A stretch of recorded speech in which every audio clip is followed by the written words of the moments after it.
नमस्कार दोस्तों, welcome to finance and technology. आज हम एक नए टॉपिक के बारे में बात करेंगे।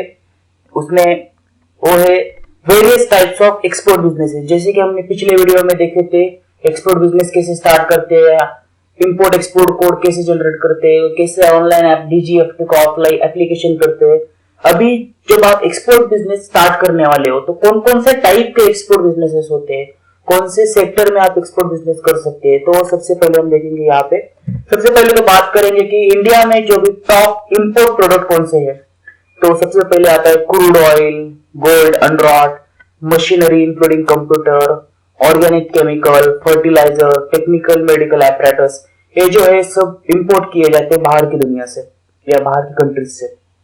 और इंडिया की ओर से जो भी पेट्रोलियम प्रोडक्ट्स है, क्रूड ऑयल तो हम इंपोर्ट करते हैं, पेट्रोलियम प्रोडक्ट क्योंकि इंडिया में Indian oil, Hindustan petroleum, Reliance बहुत सारे पेट्रोलियम प्रोडक्ट्स बनाती है तो उसका एक्सपोर्ट होता है। तो प्रीसियस स्टोन्स, गोल्ड का भी एक्सपोर्ट इंडिया से होता है, ऑटोमोबाइल का एक्सपोर्ट होता है, मशीनरी का होता है, सीरियल्स का होता है एंड टेक्सटाइल का, ये सारा एक्सपोर्ट इंडिया से होता है। तो सबसे पहले तो अभी देखेंगे कि एक्सपोर्ट में कौन कौन से टाइप होते हैं।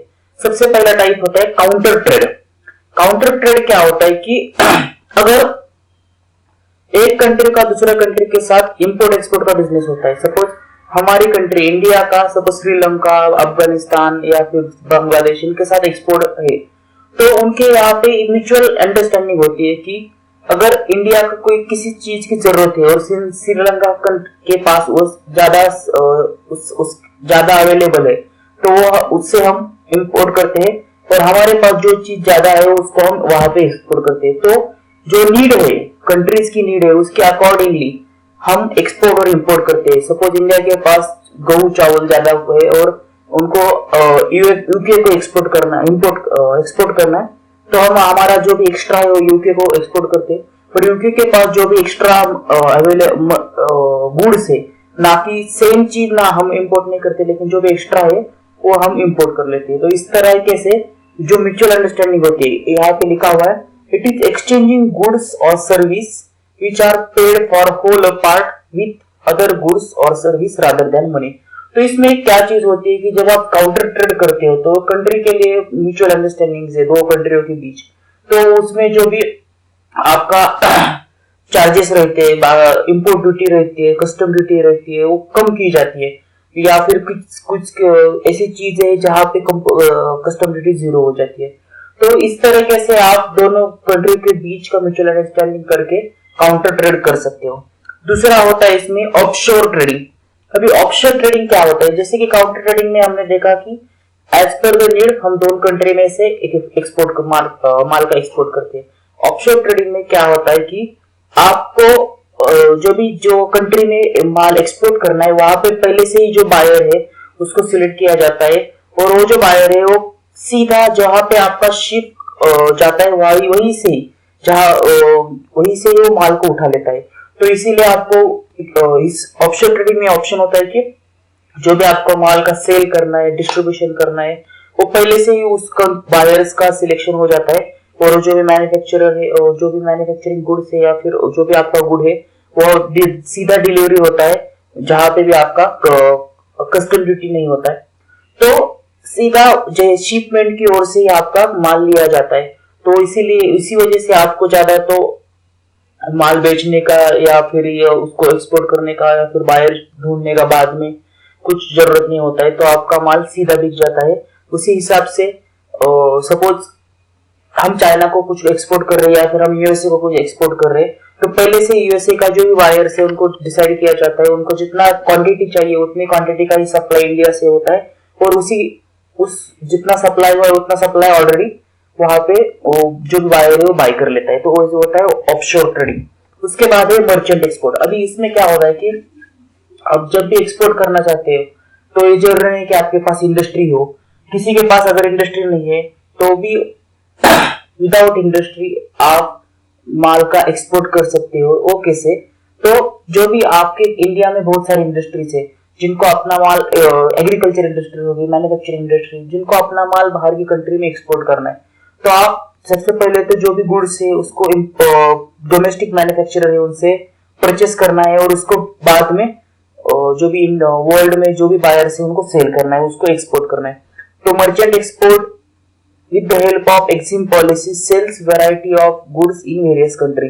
और इसमें एक चीज होती है जैसे कि सोर्सिंग, यानी कि बहुत सारे चीजों का आप एक्सपोर्ट अंडर मर्चेंट एक्सपोर्ट कर सकते हैं, क्योंकि यहाँ पे आपकी खुद की कोई इंडस्ट्री नहीं है, तो आप जितने चाहे उतने प्रोडक्ट्स का एक्सपोर्ट दूसरे और किसी भी डोमेस्टिक सप्लायर से, आप डोमेस्टिक मैन्युफैक्चरर से आप उसको परचेस करना है और दूसरी कंट्री में उसको एक्सपोर्ट करना है, ये मर्चेंट एक्सपोर्ट। उसके बाद आता है सर्विस एक्सपोर्ट। अभी देखो, service export are important emerging trend in global trade.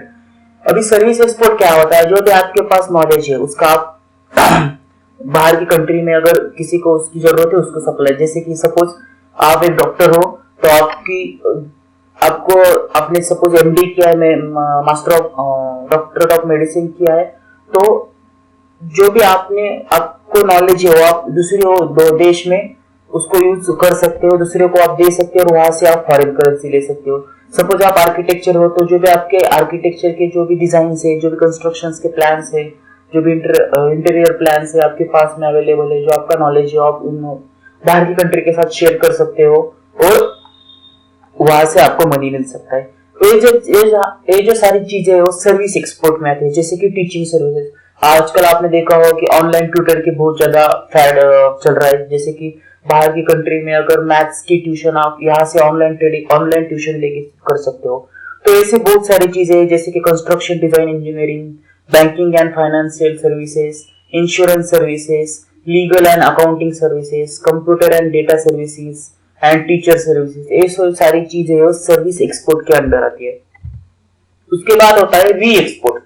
अभी एक्सपोर्ट तो क्या होता है कि जो अपने पास माल है उसको बाहर की कंट्री को बेचना है, उसको एक्सपोर्ट करते हैं। अभी री एक्सपोर्ट क्या होता है कि re export means export of foreign goods which already imported to the country from a foreign country. इसका मतलब import good from one country and export it to another country. अभी आसान भाषा में इसको बोलेंगे कि सपोज मेरे को एक चीज की रिक्वायरमेंट अगर चाइना को है और हम उसको पहले यूएसए से परचेस कर रहे हैं, फिर चाइना को भेज रहे हैं, यानी कि दूसरे कंट्री से एक माल को अपने देश में इंपोर्ट करना और वही माल अपने देश से फिर दूसरी कंट्री को एक्सपोर्ट करना। तो ये जो चेन होती है इसको आप बोलते हैं री एक्सपोर्ट। सपोज चाइना में कुछ ज्यादा प्रोडक्शन हो रहा है तो वहां से आप इंडिया में इंपोर्ट कर सकते हो और इंडिया से फिर बाहर यूएसए, यूके, यूरोप जहां पे भी उसकी रिक्वायरमेंट है वहां पे एक्सपोर्ट कर सकते हो। तो ये जो सारी चीजें हैं इसको बोलते हैं री एक्सपोर्ट। तो ये जो टाइप्स है आपके, जैसे कि हमने यहाँ पे देखा, counter trade, offshore trade, merchant export, service export और री एक्सपोर्ट। तो इन सब चीजों के अंदर आप आपका एक्सपोर्ट और इम्पोर्ट बिजनेस स्टार्ट कर सकते हो।